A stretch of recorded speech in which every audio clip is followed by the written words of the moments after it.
programa Advocacy está no ar e hoje vamos falar sobre as consequências das privatizações das empresas públicas estaduais e o reflexo na sociedade. Nosso programa começa agora e eu conto com a sua participação.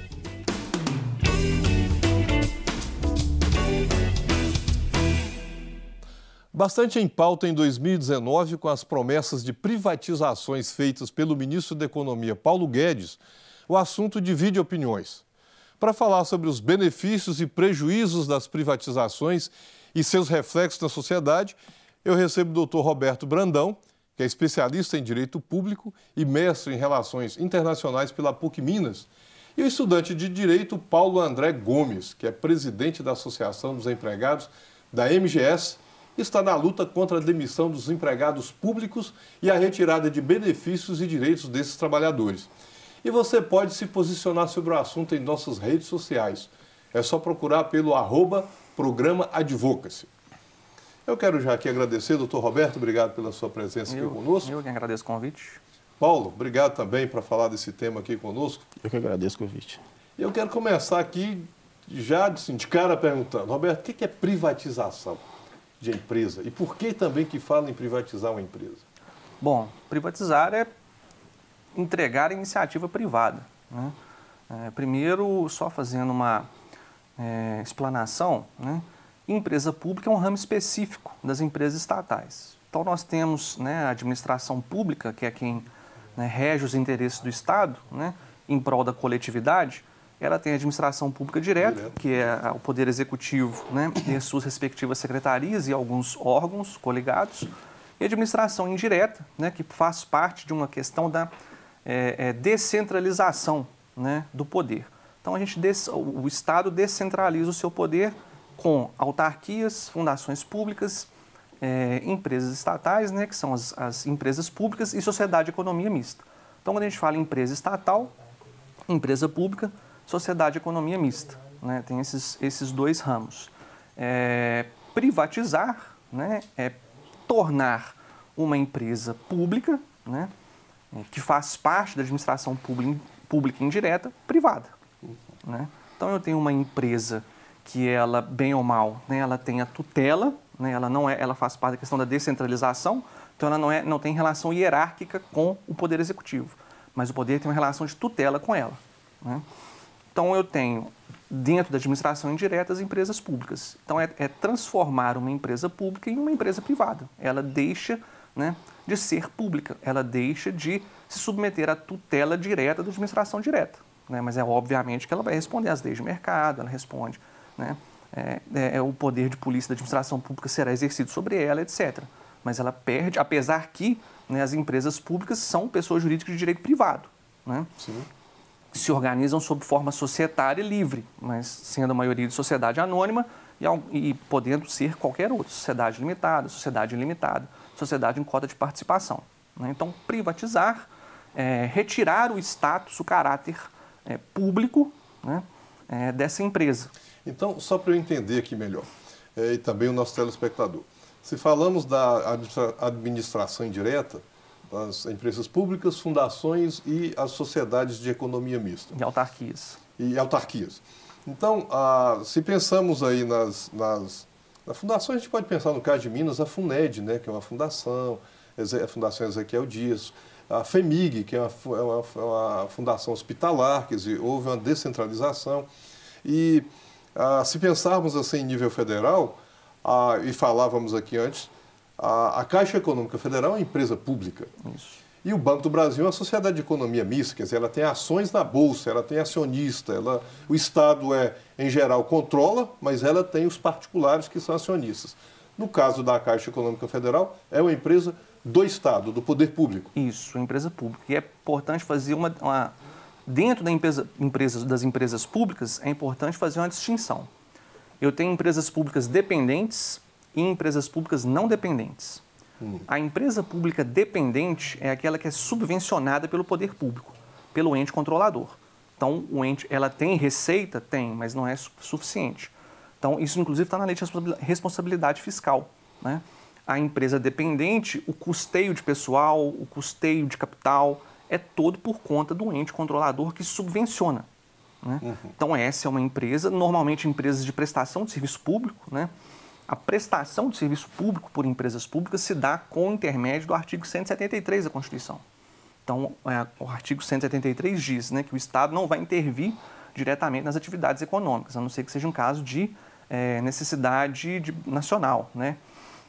E, sendo assim, né, as empresas públicas, elas participam no mercado de acordo com as relações de mercado.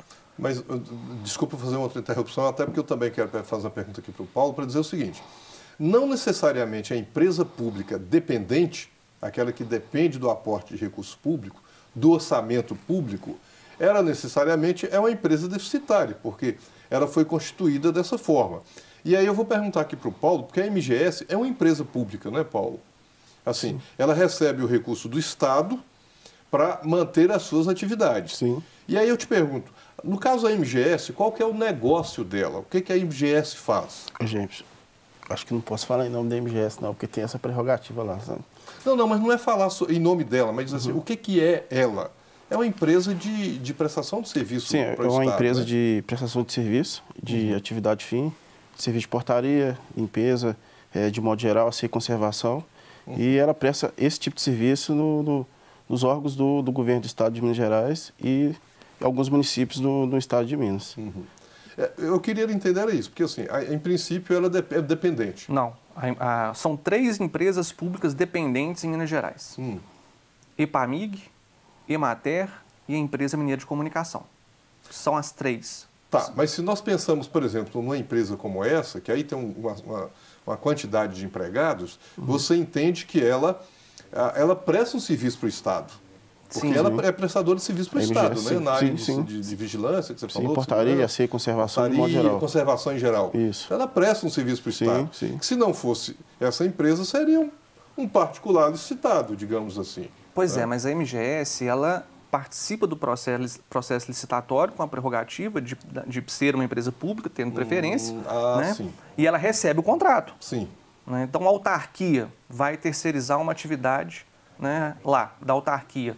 Ela contrata a MGS, ela paga a MGS, ela recebe com valor de mercado. Então, ela participa do processo licitatório. Isso, é o que eu estava dizendo. A empresa pública, né, ela é controlada pelo ente público, mas ela é uma pessoa jurídica de direito privado. Sim. Ela é regida, né, por uma forma societária, normalmente sociedade anônima, e ela se coloca no mercado de acordo com as leis do mercado. Né? Então, ela presta serviço, né?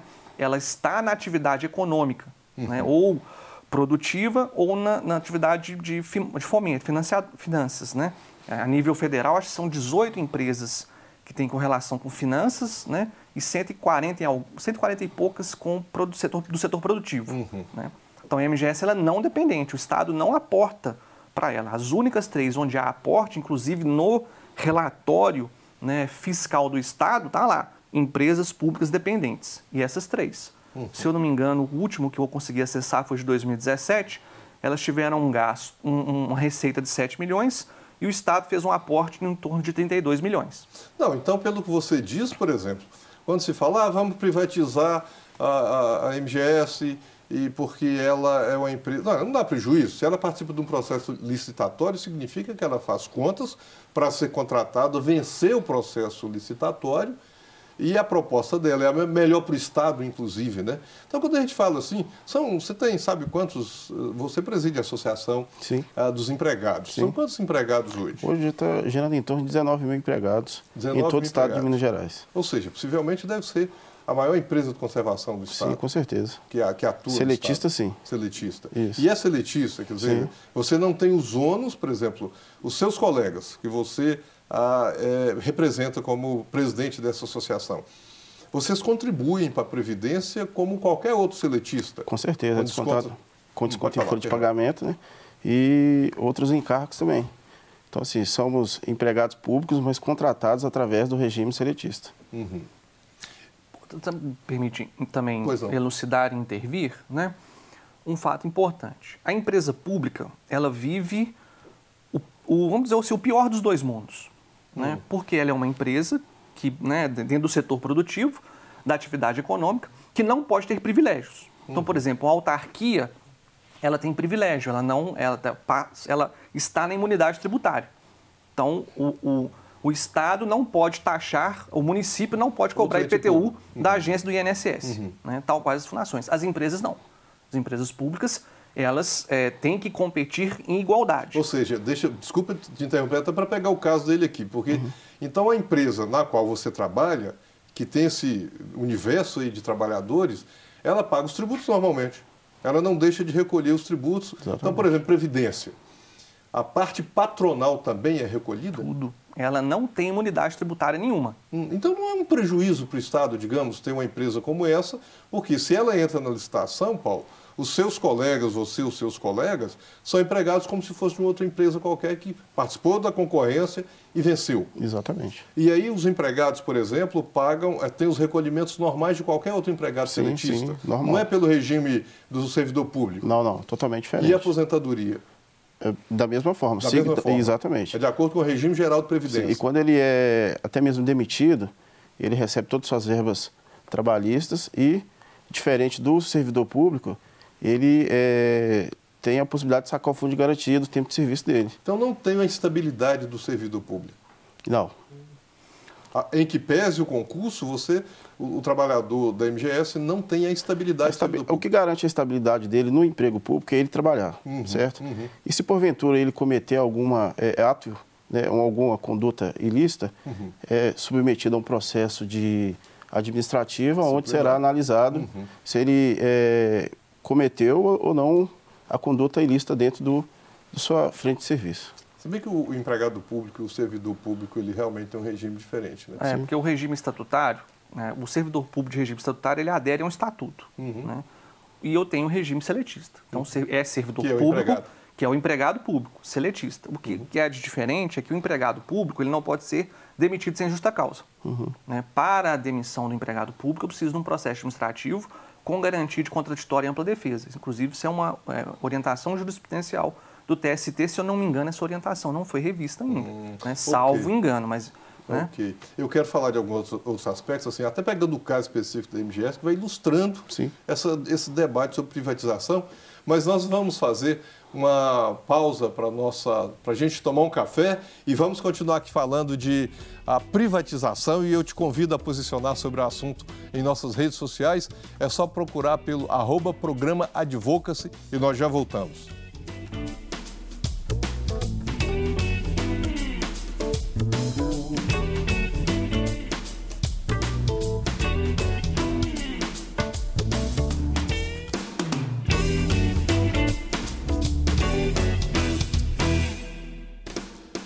E já estamos de volta hoje falando sobre as consequências da privatização das empresas públicas estaduais, aqui no caso no estado de Minas Gerais, e o reflexo que tem isso para a sociedade. E para falar sobre o assunto, eu recebo o Dr. Roberto Brandão. Ele é especialista em Direito Público e mestre em Relações Internacionais pela PUC Minas, e o estudante de Direito Paulo André Gomes, que é presidente da Associação dos Empregados da MGS e atua na luta contra a demissão dos empregados públicos e a perda desses direitos. Se você tem dúvidas sobre essa questão ou sugestão de tema, então envie a sua mensagem para o nosso WhatsApp, que é o 31 98959 7615. Eu quero voltar aqui para a nossa conversa, apenas fazer uma breve retrospectiva de privatização no Brasil. Na verdade, nós ouvimos falar em privatização de 90 para cá, né, Roberto? Quando do governo Fernando Henrique, várias empresas aí, públicas, sociedade, economia, que tinha ações na Bolsa, por exemplo, protestos na porta das bolsas de valores de Minas, do Rio, de São Paulo, etc. Assim, o que foi esse processo para o Brasil em termos de Estado e sociedade na visão de vocês? Bom, esse processo fez parte do Plano Nacional de Desestatização, né, que era, naquele momento dos anos 90 ali, praticamente todos os serviços públicos, né, eram servidos pelo Estado, né, telefonia, né, e etc. Bom, esse fez parte desse plano, né, a venda das empresas, e buscou-se ali, primeiro, né, o que se busca, que é a discussão de hoje, por que privatizar? Né? Voltando um pouquinho na discussão do bloco anterior. Disse da privatização, né, o argumento é que para as empresas públicas poderem ter mais lucro, porque elas têm algumas amarras por serem empresas públicas? Tem que licitar, tem que fazer concurso para os seus funcionários, não podem demitir sem justa causa, então tem uma dificuldade de mobilidade, etc. Então, mesmo nos anos 90, a questão era a modernização do serviço também. Então, fez parte disso, gerar divisas, arrecadar para cobrir um pouco o déficit público, modernizar os serviços e tornar as empresas competitivas, como, por exemplo, a Vale. Então, a questão da Vale era tornar a Vale competitiva, fazendo com que ela deixasse de ser uma empresa pública. Não ter mais que fazer licitação para aquisição de equipamentos, não necessitar mais de concurso público para contratação de pessoal, poder demitir sem processo administrativo, ou seja, dar maior mobilidade. E isso faz com que uma empresa pública consiga concorrer, além da questão da Bolsa de Valores. Inclusive, é o que se diz hoje, olha, as nossas empresas públicas, elas podem ser mais competitivas. Como elas serão competitivas? Se tornando privadas. Porque a empresa pública ela está no mercado produtivo, ela obedece às leis do mercado, mas por ser empresa pública, ela tem a amarra, enquanto ente da administração pública indireta. Nos anos 90 foi bem esse ponto. Mas se eu pensar aqui com a cabeça do particular, eu tenho uma empresa que ela me rende aí um valor X, um lucro X. Não, eu vou vender para o Paulo, porque vai render muito mais. Qual é a vantagem de tirar esse negócio em que está dando lucro, porque ela vai dar mais lucro para o Paulo, por exemplo? Olha, eu até achei uma cartilha dos anos 90 do governo, do Ministério do Planejamento, da época da privatização da Vale, respondendo as perguntas para a sociedade. E a primeira pergunta da cartilha é: por que privatizar? Então, eu estou só reproduzindo essa cartilha. Então, o que o governo, à época, disse para a população foi justamente isso. Olha, nós precisamos de otimizar o serviço, nós vamos gerar receitas, e por aí vai.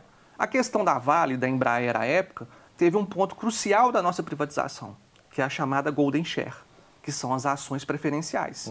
Então, eu vendo, jogo na Bolsa de Valores, transfiro o comando da empresa para o setor privado, mas eu tenho um grupo de ações preferenciais que me dá alguns direitos essenciais quando o setor é estratégico. Então, a empresa não pode mudar de sede, a empresa não pode abandonar alguma parte do setor produtivo e por aí vai. Outras não tiveram a Golden Share. A telefonia passou-se para a questão privada. Mas por quê? Bom, eu tenho argumento dos dois lados. Então, tornar mais produtivo. Então, primeiro é desmistificar isso. Empresa ruim, deficitária, empresa dependente, não está na lista das que vão ser vendidas. Tá, então me permita que um parênteses que eu quero de novo perguntar aqui. Por exemplo, se pensa na MGS, é dito ou se fala de privatização da MGS? Sim, até mesmo pelo próprio governador Zema no período de campanha dele, que a MGS seria uma das primeiras empresas públicas a ser privatizada. Pois é, mas se a empresa ela é lucrativa, tem 19 mil empregados. Sim. E aí, se eu pego aqui o argumento, o fundamento do Roberto, eu penso o seguinte: tá, se ela não é lucrativa, ninguém vai querer comprar. Não, então, não, do Ministério do Planejamento. Não, desculpa, assim, pegando aqui a sua linha de raciocínio que você fez a análise lá. Tá, se ela não é lucrativa, o mercado não tem interesse. Não é isso? Exatamente. Se ela é lucrativa, não é onera para o Estado, e aí eu quero voltar para a questão dos 19 mil empregados, sabe, Paulo? Você falou que tem a empresa, que vocês representam.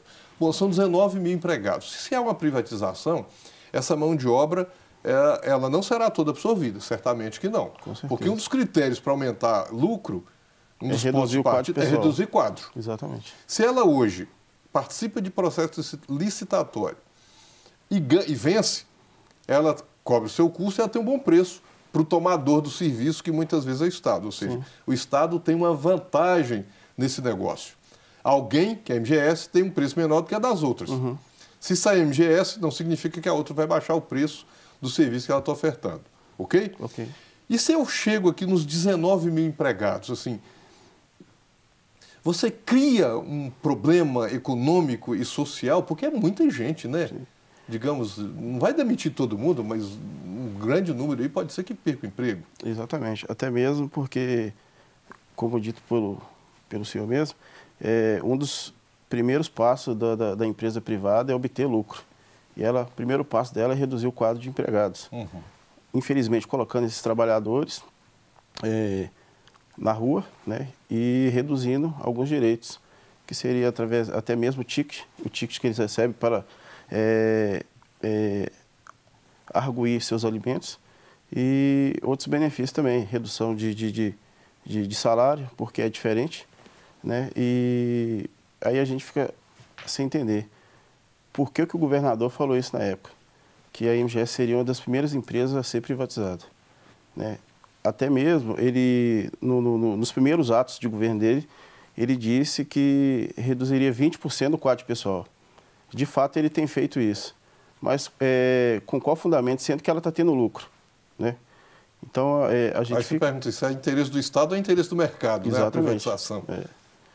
E esse é o questionamento do trabalhador. É o que eu mais escuto quando eu recebo visita deles na própria sede da associação. Por que o governador está reduzindo, sendo que a empresa está obtendo lucro, né? E, então, assim, a gente fica sem entender por que está essa contramão do governador de Minas Gerais, Romeu Zema. Seria uma forma de enxugar também, né? Agora uma especulação, até para facilitar a privatização? Você fala em enxugar o quadro de funcionário? Porque a minha pergunta é estratégico para o Estado? Interessa para o Estado, por exemplo, essa redução? E por isso que eu também te pergunto pelo problema social e econômico que é causado. Porque, assim, o salário em geral dos seus empregados, dos seus colegas, é o mesmo do servidor? Não. Tem uma diferença. Tem uma diferença. Tem uma diferença muito grande. E você já disse que a Previdência também é o regime geral, né? Sim. O que acontece, Jaime? O trabalhador, ele tem sofrido muito com isso, com a perda do emprego. E a sociedade também tem sofrido com isso. Por quê? Reduz o quadro de empregados, a frente de serviço, ali, igual você disse, a Fundação Hospitalar de Minas Gerais. Reduz lá o servente de limpeza, o porteiro. Quem fica, ele fica sobrecarregado para atender a demanda. Diminui o número de empregados, mas a demanda ela continua existindo. Você entendeu? Então, assim, o trabalhador... ele quer entender por que está tendo essa demissão, essa redução de empregados, sendo que a empresa está tendo lucro. Até mesmo nos próprios balanços dela, que ela publica, é sempre demonstrado lá que ela teve lucro. Então, assim, para onde que tem esse dinheiro? E outra coisa, assim, o pessoal que é demitido, por exemplo, o mercado está absorvendo ou a gente só está aumentando o número de desempregados no país com isso? As pesquisas que o governo estadual, federal, tem publicado na própria mídia, tem demonstrado que o número de empregados tem aumentado. O mercado de trabalho não está conseguindo absorver esse tanto de demissão ao mesmo tempo. Infelizmente, tem gerado muitas demissões, mas o mercado de trabalho, o setor privado, não tem conseguido absorver. E a gente vê isso no dia a dia, né? Infelizmente. Ou seja, são tantos outros pais de famílias que ficam desempregados Exatamente. E criando, e gerando um problema cada vez maior social e econômico. Infelizmente, trabalhando de forma informal, né? Perde o emprego, eu vou para a informalidade. Agora, isso não entra na conta, né, de todas as variáveis que a gente vê nesse processo de privatização. Então, a gente tem os defensores. A minha empresa pública vai agora para o mercado de ações, vai ser mais lucrativa, vai pagar mais impostos, vai gerar mais empregos. Isso é uma das defesas. Contra. Olha, enquanto empresa pública, ela é fiscalizada pelo Tribunal de Contas, né? Ela tem que repassar juros de dividendos ao fim do ano para o ente controlador, né? Os empregados públicos estão submetidos à tutela penal, então eles cometem crimes contra a administração pública praticados por funcionário público, que são específicos, né? Mas eu não vejo entrando na conta do debate a consequência socioeconômica do empregado. Roberto, eu quero falar disso, por isso que eu estou até perguntando ali para o Paulo e o dano econômico e social que vem dessa demissão e etc. Mas antes, e nós estamos aqui já encerrando esse bloco, eu queria perguntar uma coisa para você, e até pedir para você confirmar se estiver correto. Folha de pagamento de servidores consome 76,5% da receita em Minas Gerais. As privatizações seriam uma forma de fazer equilíbrio para essa conta pública? E aí, antes de acabar aqui o nosso tempo, a minha pergunta é, essa folha de empresas como, por exemplo, a MGS, compõe esse percentual aqui da folha de pagamento do Executivo, se comparado dentro do orçamento do Executivo? Não. Ou seja, é separado. Eu não sei de onde veio o dado, mas os dados que eu tenho, que são as prestações de contas do Estado, Sim. entra Poder Executivo e o que ele distribui. Né? Então, os entes ligados ao Poder Executivo. Então, Procuradoria-Geral de Justiça, Advocacia-Geral do Estado. Administração direta. Administração direta. Sim. Né? Agora, a empresa pública... Só as dependentes que entram nesse balanço. Ah, sim. Essa que é a informação. Epamig, Emater e a Empresa Mineira de Comunicação. Se nós pensarmos na MGS, então, para falar que tem muita gente que tem que demitir que está pesando para o Estado, na verdade, não está pesando na folha do Estado. Primeiro que ela se paga, segundo que não entra nesse dado. Isso. Ok. Ok, Paulo, nós vamos voltar aqui ainda, mas só que está acabando aqui o nosso tempo, nós vamos parar para mais um rápido intervalo. Mas antes, quer participar do nosso Advocacy, então mande um e-mail para advocacy@redesuper.com.br e nós já voltamos.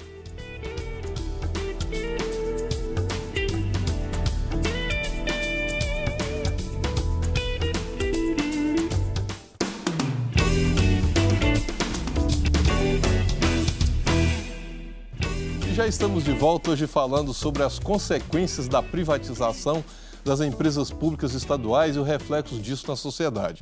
Para falar sobre o assunto, eu recebo o Dr. Roberto Brandão. Ele é especialista em Direito Público e mestre em Relações Internacionais.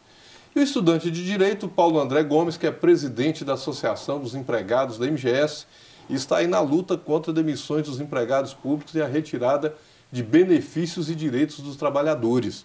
Se você tem dúvidas sobre essa questão ou sugestões de tema, envie a sua mensagem para o nosso WhatsApp, que é o 31 98 959 7615. Roberto, nós encerramos aqui o bloco anterior falando sobre o que compõe esse percentual alto da folha de pagamento que fala que compromete quase que toda a receita do Estado. As empresas públicas, como você disse, não dependentes, eu estou pegando aqui especificamente o caso da MGS, que não depende de aporte financeiro do Tesouro. Compõe esse percentual alto aí? Olha, pelo que eu tenho visto nos balanços lançados pelo governo, né, publicizados pelo governo, apenas entram nesses balanços as empresas dependentes, né, Epamig, Emater e Empresa Mineira de Comunicação. Como eu disse, uma receita em volta em torno de 7, uma despesa em torno de 33. E os demais gastos, Poder Executivo. Né? Não vi a questão do gasto pessoal como um todo, né? Mas o gasto pessoal é muito alto no Poder Executivo.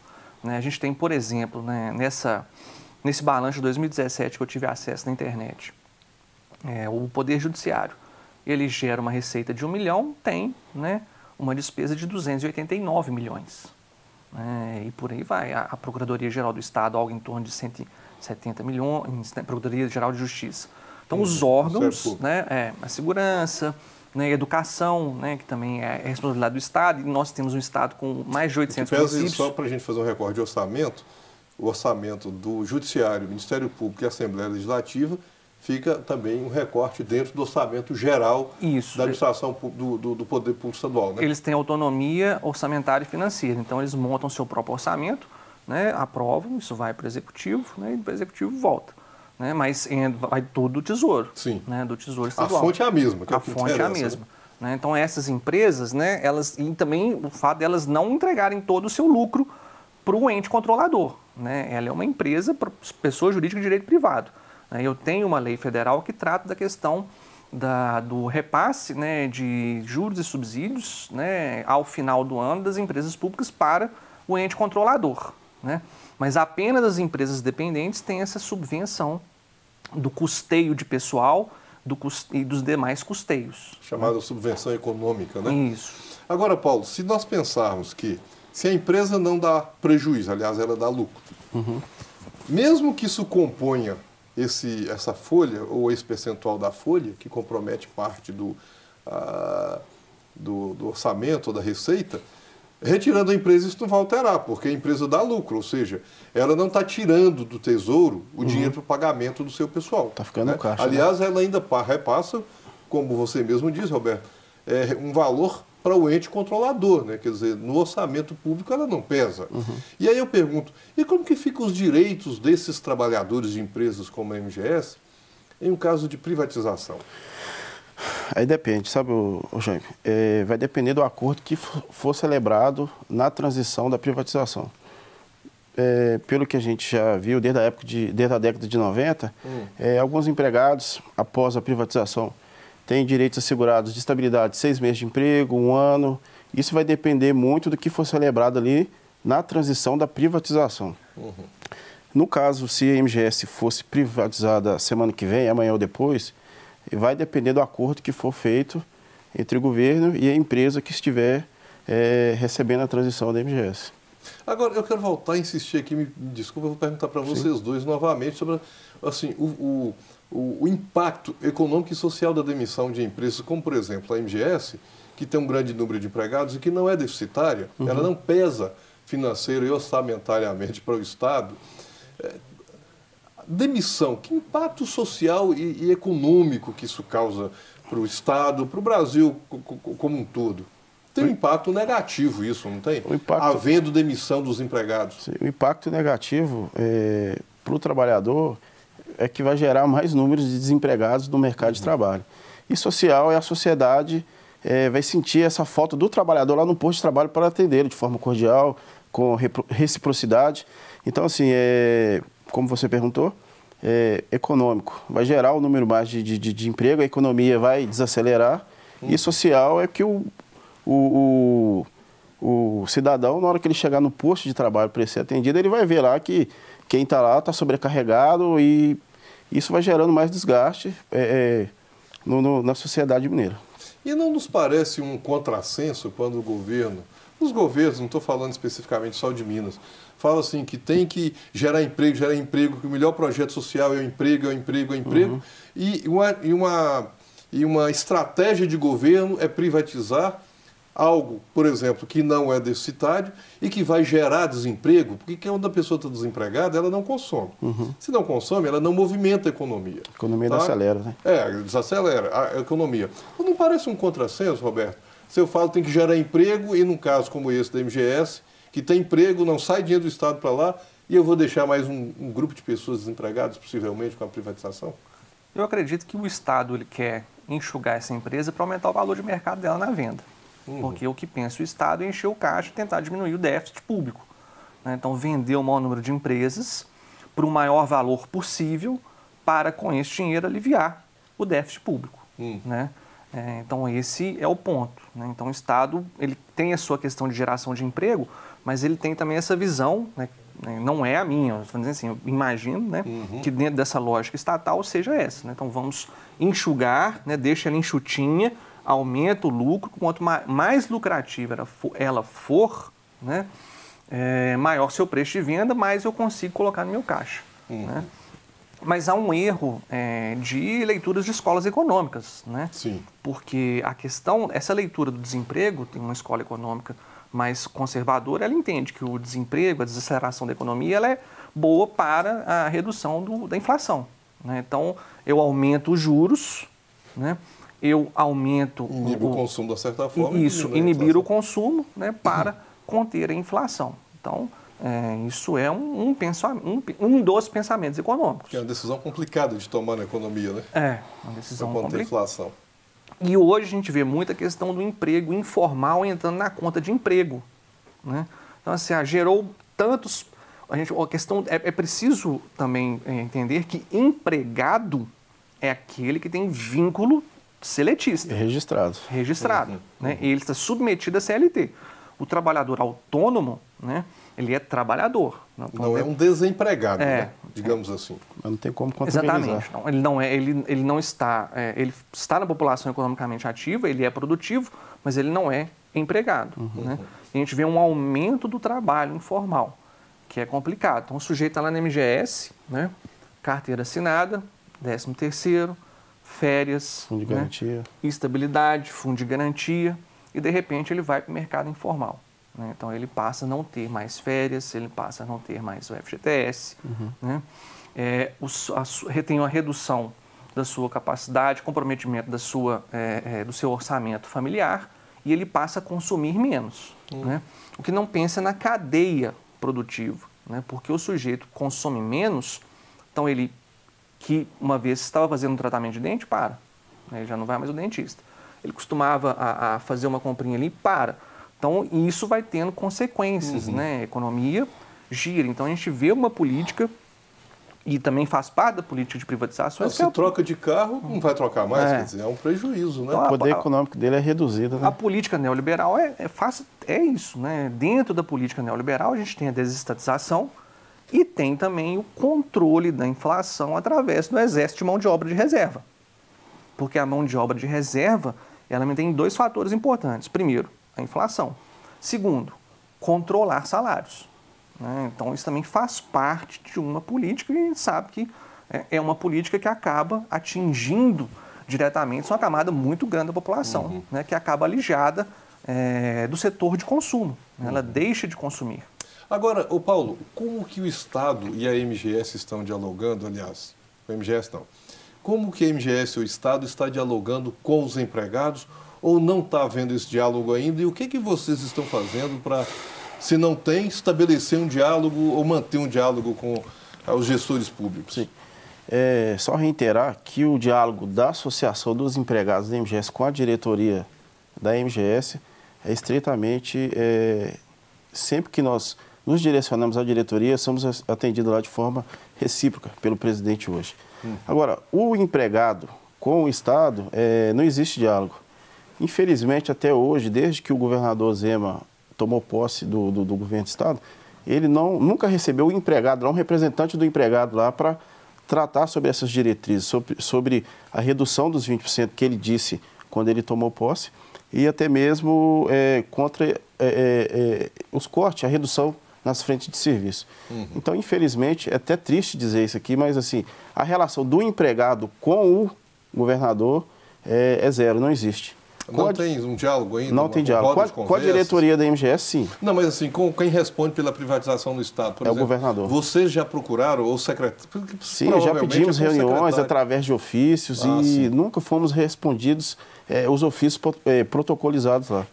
E fica até antidemocrático, sabe, Eugênio? Porque nós, como os trabalhadores, eu como representante, gostaria de ser recebido lá para a gente dialogar, chegar a um denominador comum. Por quê? São vidas, atrás daquele posto de trabalho existe vidas, existe sonhos. Então, assim, o trabalhador... né? Exatamente. O trabalhador, ele quer ter o direito de falar, ô governador, vamos sentar e conversar, dialogar? Então, infelizmente, não existe diálogo com o governo de Minas. E é bom ressaltar que tem se noticiado, né, que o governo, através de emenda constitucional, quer alterar a Constituição do Estado de Minas para retirar a necessidade de referendo popular para a privatização. Especialmente na questão da CEMIG. Da CEMIG, né? Que é um caso mais específico. Mais específico. O referendo popular é uma oportunidade de construir o diálogo com a sociedade. Tá, aí eu vou aproveitar aqui o que você está falando de referendo popular e perguntar, e qual que é o reflexo disso para a sociedade? De privatização, assim. Esse tema, qual que é o reflexo disso para a nossa sociedade? Eu não trabalho em empresa pública, também não sou servidor e nem gestor público. Qual que é o reflexo disso para mim, para nós em geral? Bom, a grande propaganda é a melhoria do serviço.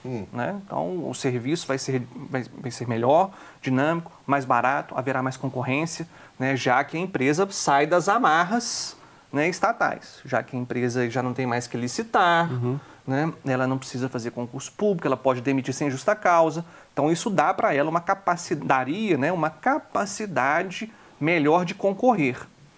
Não é o que a gente está vendo na questão das teles. Né? Não, mas no caso específico, pois é, ok, tem esse exemplo aí que eu acho que o mau serviço, o mau atendimento é terrível. E a recuperação judicial. Né? Então, a empresa que ganhou a privatização das teles hoje está na berlinda.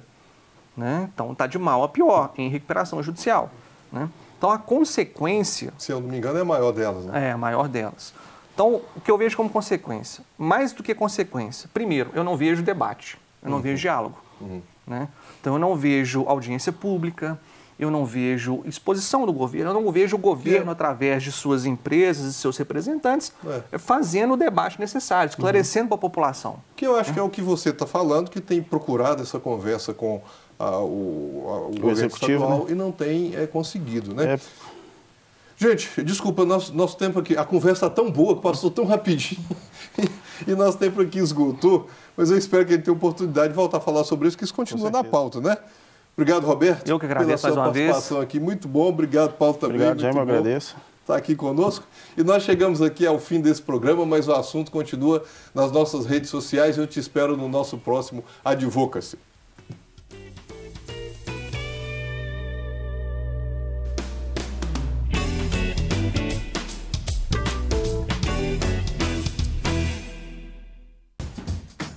Não quer ficar um segundo por fora da nossa programação? Agora você pode nos acompanhar através das plataformas digitais. Não perca tempo, acesse, curta e siga-nos. Fique por dentro de tudo o que acontece por aqui. Rede Super, inspirando você.